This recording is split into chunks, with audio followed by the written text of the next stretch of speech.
Well, good afternoon, everybody. Can you all hear me okay? Some nods, great. Thanks very much indeed for letting us come to speak to you. We're going to be speaking to you about this concept of using academic libraries. Just a quick word of introduction. So my name is Thomas Baldwin. I'm from the M25 Consortium of Academic Libraries. We're a grouping of university and museum and national libraries in London and the South East. In case you're wondering, I should say yes, we are named after the motorway. There's a nice little picture of it, and so we're dotted around in the in London and South East area. But we wanted to talk to you today, the three of us, about getting access to library collections, specifically psychology ones, of course. And so I'm only going to say a few words about identifying resources that will be of use to you, and in the second part I'll just say a few words about getting access to those resources, because many of you will be affiliated to institutions which don't necessarily hold the resources that actually you're intending or needing to use. So I just want to highlight just a couple of tools for you which you might find useful.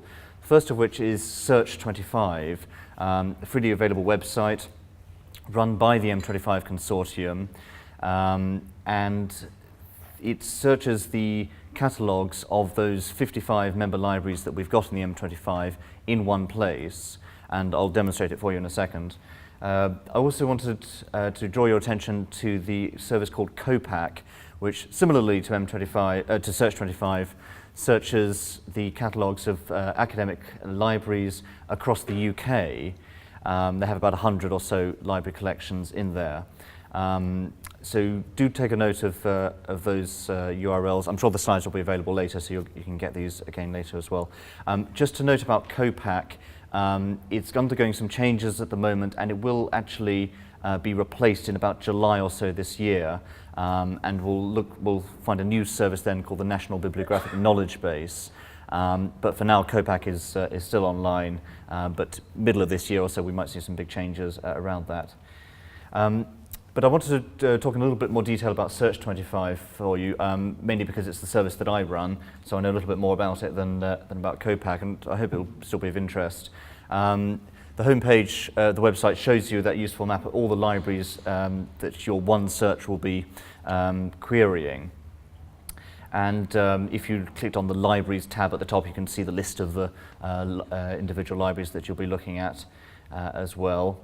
And click on the information link of any one of those. I've clicked here on Senate House Libraries because that's where we are today.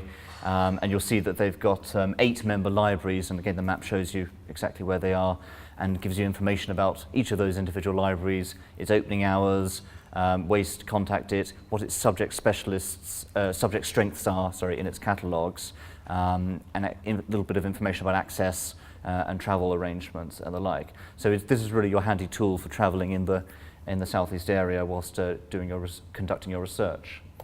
And just to show you how the searching actually works, I've done a search here on the author Carl Jung, and crucially, obviously there's a lot of results for his name. So crucially, the search engine does deduplicate results. So if you have a look here, you'll see that it's grouped the selected writings item together. So even though it's found both in the University of Westminster and the University of East London, it's put it together so it really consolidates the results nicely for you, and you can filter those further on the left by the library that they're in, or indeed about the subject area that the results cover. So quite similar to library catalogues that I'm sure you're used to using already. One of the unique features about Search25, which we're quite proud of, is, again, I've just clicked through and to show the library availability of Jung's selected writings here. If you look down the bottom in the third column along from the left where it says availability, that's live, that information. So if somebody were to check the book out of the Harrow Library of University of Westminster and you were to refresh the page a minute later, it would immediately tell you that it's been checked out and what the due date was, that you could expect it back. So the way, because it works by something called remote searching, it takes that information on a live basis. It is good, isn't it? Yeah. And the second part of my remarks, just want to quickly tell you about a couple of ways to actually access these resources, because I always think it's all very well showing you that there are all these wonderful resources in libraries dotted around the country, but how on earth are you going to actually get into said library and indeed borrow, hopefully read and hopefully borrow the books in question? So I want to draw your attention to a couple of access schemes which you may or may not be aware of. The first one, yet again, it's the one that I run, the access scheme of the M25 consortium. It's called Access 25. There's the web address for it. Very simple to use. You do have to, you simply have to be a member of the university library that's already in the M25 consortium, and then you go to this web address, download the application form, fill that out, take it to the library that you're currently affiliated to. They should approve your application and give you an Access 25 card, which you can then take with you to any of the other libraries in the M25 group. And there's more information on that URL about which libraries you can go to and what access and indeed borrowing rights in some cases you can expect when you go there. Again, that's just about the M25 region. I do want to highlight the SCONAL access scheme. SCONAL is a national group just of university libraries.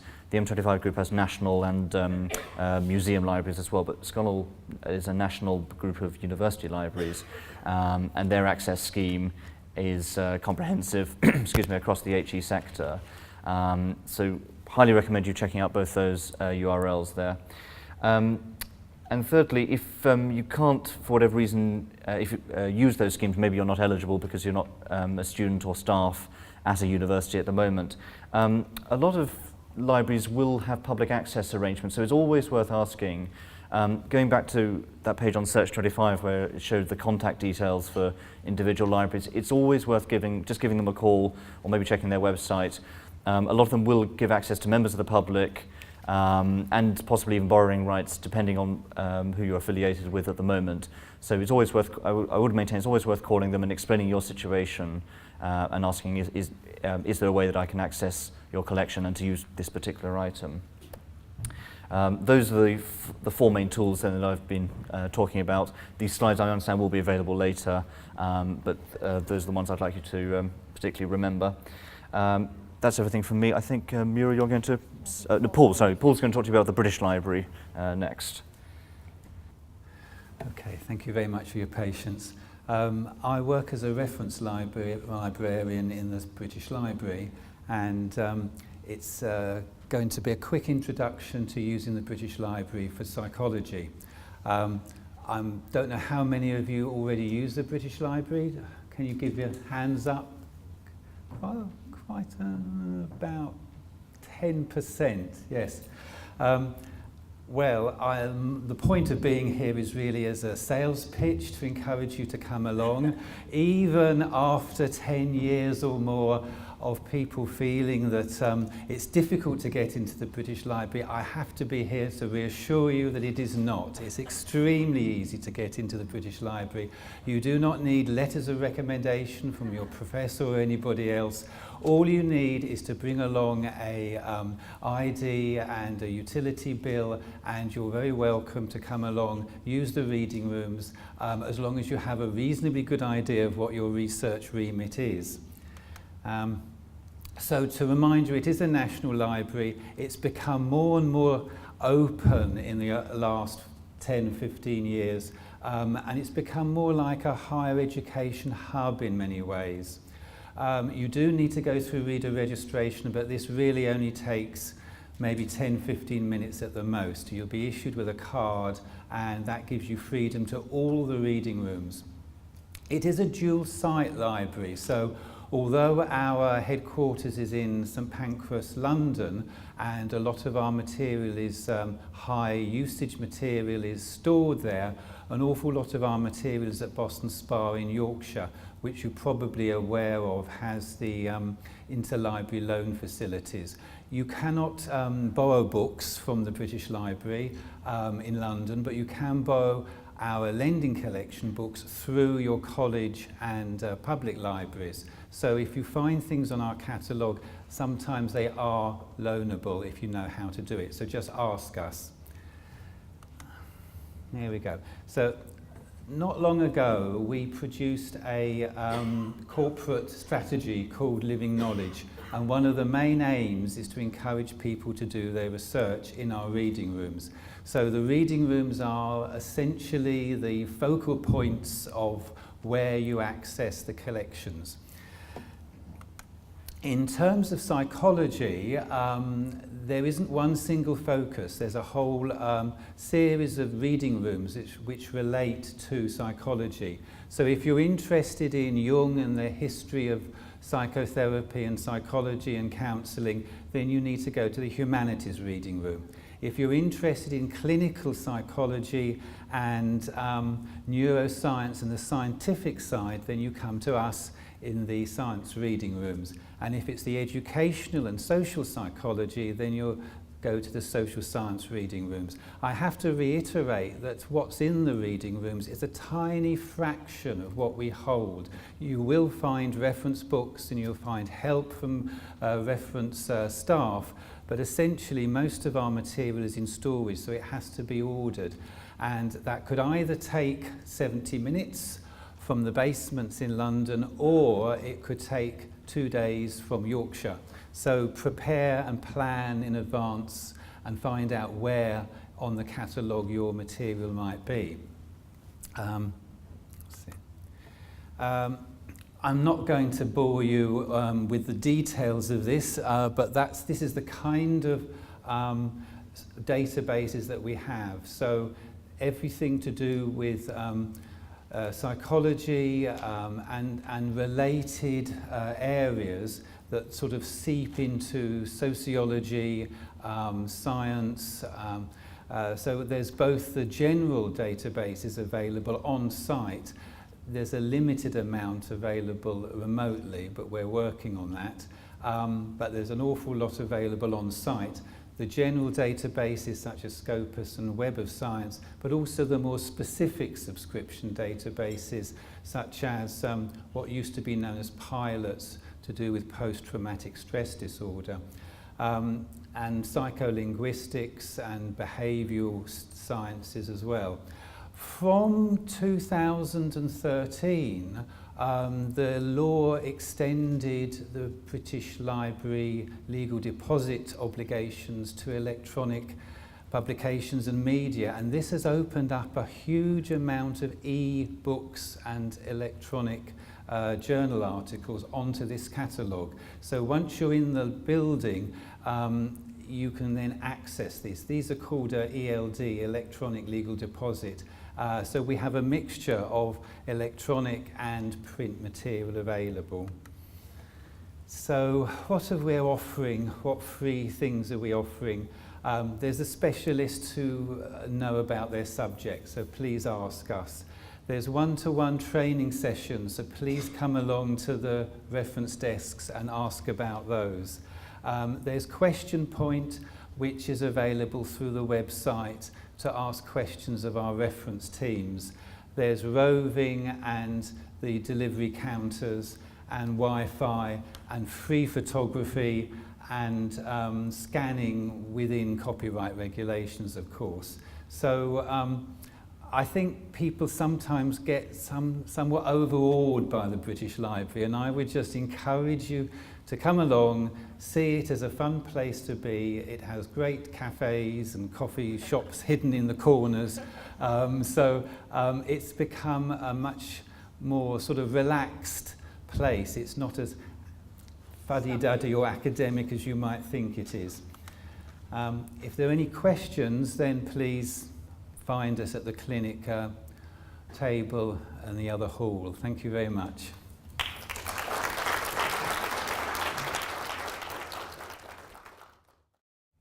Okay, hello everyone. I think we're running a little bit late, so I'm going to try to be brief. Another show of hands, if I may. Who knows about Senate House Library? Who's a member already? Show of hands. Okay, less than 10%, I think. So it's a very well kept secret. I'm going to tell you a little bit about who we are and what we do and how you can join us. Senate House Library is here. in this building. We are the central library for the University of London and the School of Advanced Study, which means we are the library, the research library for all or many of the colleges in this big city. And that is UCL. We are not UCL, by the way. We are Senate House, London School of Economics, Birkbeck, Royal Holloway, and so forth. We are the library for all of these colleges in London. We are also, after the British Library, one of the largest academic libraries for arts, humanities, and social sciences, with over 2 million books just above our heads here. 50 named special collections and over 1,800 archival collections. The library starts on the 4th floor here and goes all the way to the 19th, so the whole tower is library here. It's a purpose-built library building, 1936. We have open access and loanable holdings, so you can borrow from us. A large historic run of print periodicals. We are one of the UKIR libraries, so we have kept some of our historic runs of periodicals in this building. And as the British Library and many other libraries, we subscribe to a number of electronic resources that you can have access to on-site or off-site, depending on your membership type.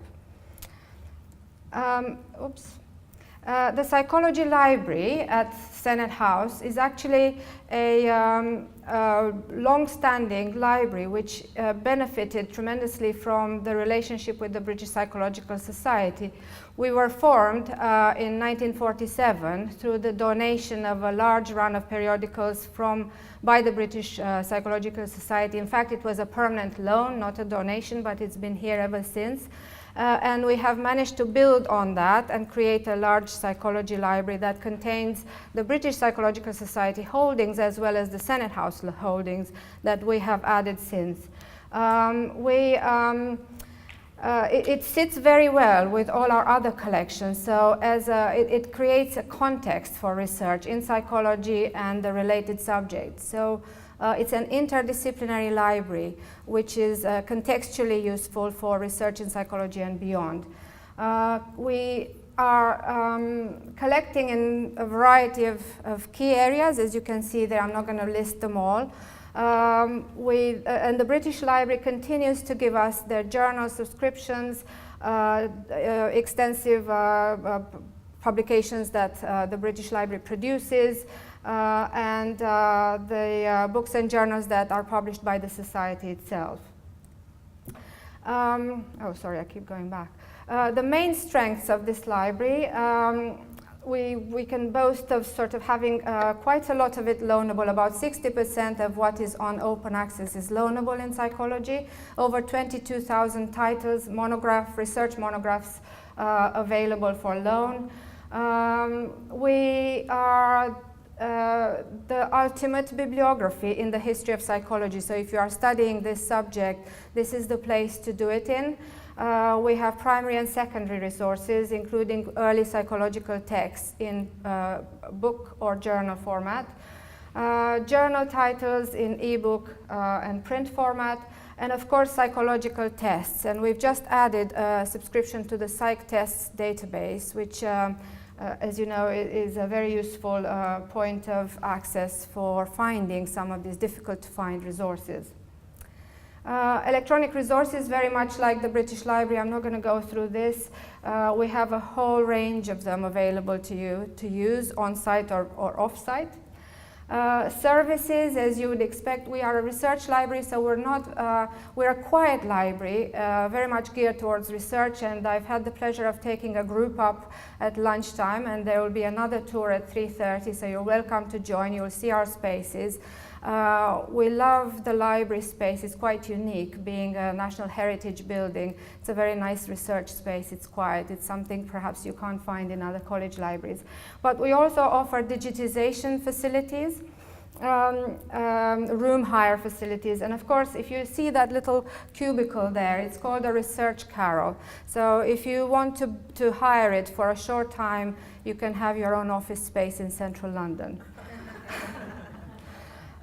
Research support, we are very keen for you to book appointments with the subject specialists, be it myself in psychology and social sciences or my colleagues in other areas. We sit down with you and we look at your research topic and we advise on how to build a bibliography around that and how to use our complicated subscriptions and library catalogs. You can suggest books to us. We're very welcome to that. We want to build a collection together with you, the researchers. We do regularly offer workshops, so keep an eye on our website. And we organize together with the BPS this annual conference that you are a part of. But also there is a symposium on the stories of psychology, which is I think in the 10th edition this year in October, and a number of exhibitions and event seasons. How to use us? These are the kinds of memberships that you can have. If you're a University of London student or staff, you can join us free of charge, and that will give you borrowing access and full remote access to resources. And actually, it's better than what I say there. For staff and students, postgraduate students is 15 books, and for academic staff and doctoral students is actually 20 books borrowing. If you're a student at another university, UK university, which I think some of you here are, you can join us with a Sconal A card, Thomas mentioned earlier.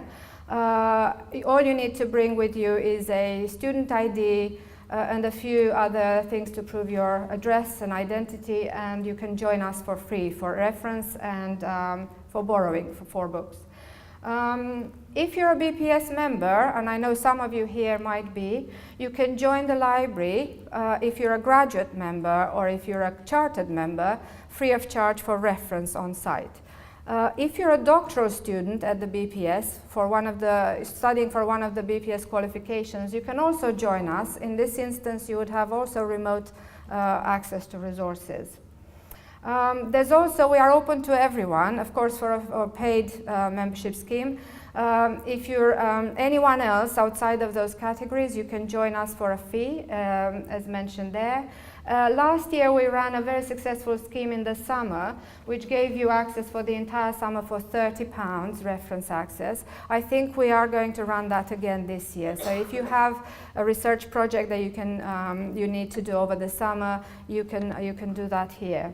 All of these membership schemes will come with on-site use of electronic resources, for some of them remote access as well. We do an online pre-registration. We also have someone on the desk outside if you're interested in registering today who can do it straight away. And otherwise, we're welcoming you on a tour or to talk to us on the desk today and any other day. Thank you.